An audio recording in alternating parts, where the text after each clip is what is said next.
Era polêmica ao combinar devoção religiosa com treinamento de cunho militar.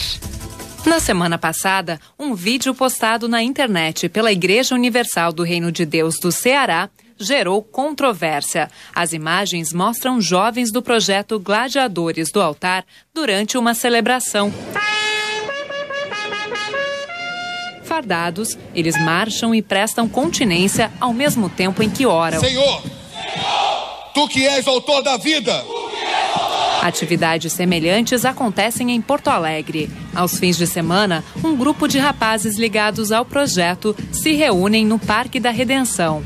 Mas a combinação de disciplina militar com religião gerou polêmica. Na avaliação do deputado federal do PSOL, Jean Willis, por exemplo, o grupo pratica uma espécie de fundamentalismo religioso. A Igreja Universal do Reino de Deus nega. Em nota divulgada em seu portal na internet, alega que as celebrações de cunho militar foram pontuais, motivadas por festividades religiosas. Ainda segundo a Universal do Reino de Deus, a única disciplina que se procura inspirar nos adeptos é espiritual.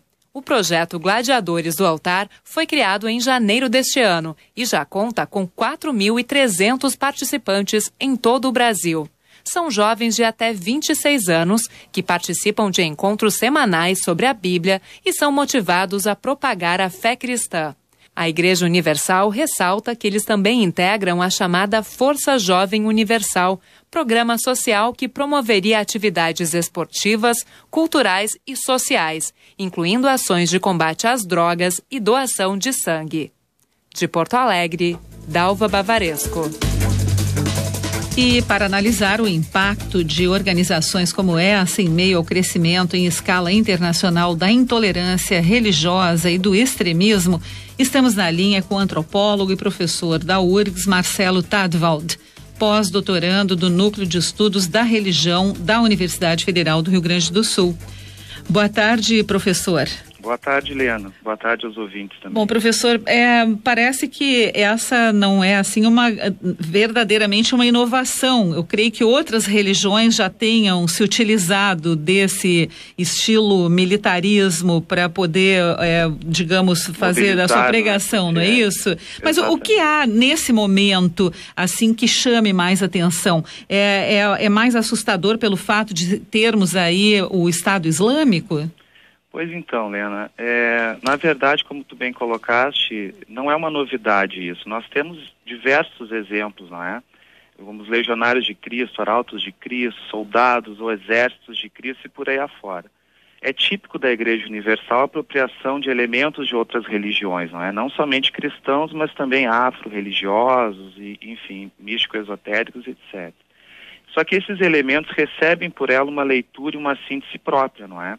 Faz parte da estruturação desta igreja, estruturação teológica, ritualística e etc. Esse é o caso dos gladiadores. Mas o que chama realmente mais a atenção, e isso fica evidenciado nos vídeos a respeito, não é? Que tem circulado recentemente nas mídias, e os vídeos que a igreja ainda não retirou, porque ela tem retirado alguns vídeos, sim, é a forte conotação estética, né, ou performática, né, ou mesmo presente na fala dos comandantes ou comandados, digamos assim, incluindo os pastores, desses gladiadores com o universo fascista. Eu acho que não seria um exagero nós observarmos isso, não é? Sim. E em tempos onde, como bem a matéria colocou, onde a sociedade em geral tem voltado muito a atenção ao fundamentalismo religioso, eu acho que não é de se estranhar que essa situação cause certa preocupação. Ainda mais porque é de conhecimento geral o fato de que a Igreja Universal tem recursos financeiros e um poder de mobilização consideráveis, né?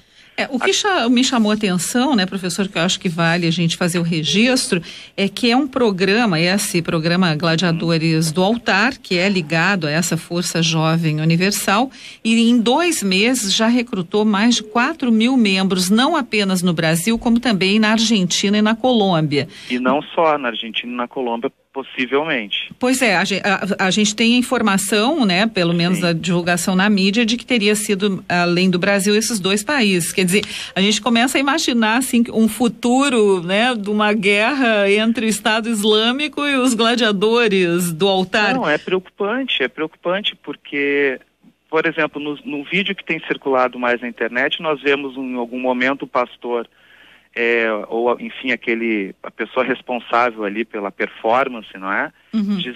Chamando esses jovens a entregar a vida ao combate do mal ou ao enfrentamento do inferno, né?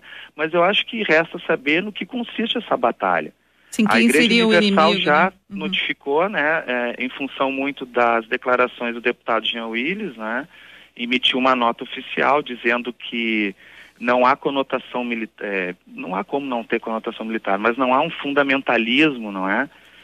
Porque tem um outro, tem assim, né, tentando olhar por outro lado, né, professora, a gente sabe que as igrejas evangélicas hoje, elas prestam um serviço numas comunidades, né, mais carentes, aonde que a própria Igreja Católica fazia esse trabalho através de pastorais, hoje não faz mais, de resgate, muitas vezes, né, de pessoas envolvidas com crime, com drogas, enfim.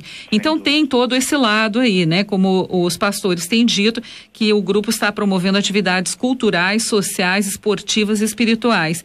E também há muitos que acreditam que seja uma jogada de marketing, já que a Universal se utiliza muito dessa questão midiática para estar sempre na boca do povo, em evidência.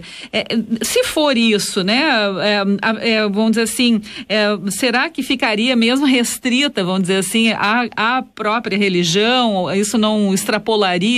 Que garantia se teria, né? Eu lhe pergunto. Eu acho que aí tem dois aspectos que a gente merece observar. Primeiro é que nós sabemos que a Igreja Universal, em conjunto com outras igrejas evangélicas, não todas, é bom que se diga, mas em conjunto com outras tantas denominações, promove já há alguns anos práticas que nós reconhecemos como de intolerância religiosa junto a diferentes populações, né? Não somente populações religiosas, como é o caso notório aí de grupos afro-religiosos, né?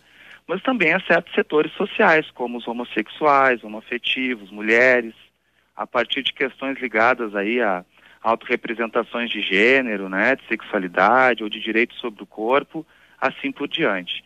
Por outro lado, a que se propõe esses gladiadores, né? Qual o interesse da Igreja Universal a respeito? A gente tem conhecimento que grupos fundamentalistas islâmicos, por exemplo, eles surgiram a partir de iniciativas de lideranças e que em algum momento existiram interpretações outras desses grupos que de alguma acabaram forma deturpando. Também se tornam até independentes de repente dessas lideranças e aí fazem, enfim, né? E eu acho que essa tua pergunta também é muito pertinente, porque a gente sabe que a Igreja Universal investe muito nessa questão midiática, na sua exposição, não é? Mas seria apenas mais uma iniciativa de mobilização dos fiéis, né? Ou uma iniciativa performática ou midiática, ou estaríamos diante de algo com outros possíveis desdobramentos em termos relacionados a eventuais práticas de violência e de intolerância, né? Bom, vamos acompanhando, né, professor? Por hora, muito obrigada pela sua entrevista, por nos ajudar, pelo menos, a entender esse momento aí. As coisas não terminam agora, né? A gente está começando a acompanhar, mas, de fato, é importante que se preste atenção nessa movimentação. Eu acredito que a sociedade nacional, ela deva prestar atenção, sim. Gostaria só de fazer um último comentário, claro, que eu acho muito importante. A Constituição brasileira, o artigo 5º da Constituição brasileira, proíbe qualquer forma de constituição de formações ou agrupamentos paramilitares, mesmo com fins quais sejam, não é, religiosos ou o que for. E eu acho que é o caso. Então eu aproveito o espaço para fazer coro a algumas manifestações do deputado Jean Willis, no sentido de Ministério Público ou, enfim, órgãos competentes observarem essa questão, acompanharem. Eu acho isso muito importante. Tá bom. Antropólogo, professor da Universidade Federal do Rio Grande do Sul, pós-doutorando do Núcleo de Estudos da Religião da URGS, Marcelo Tadwald, muito obrigada pela entrevista. Muito obrigado. Uma boa tarde.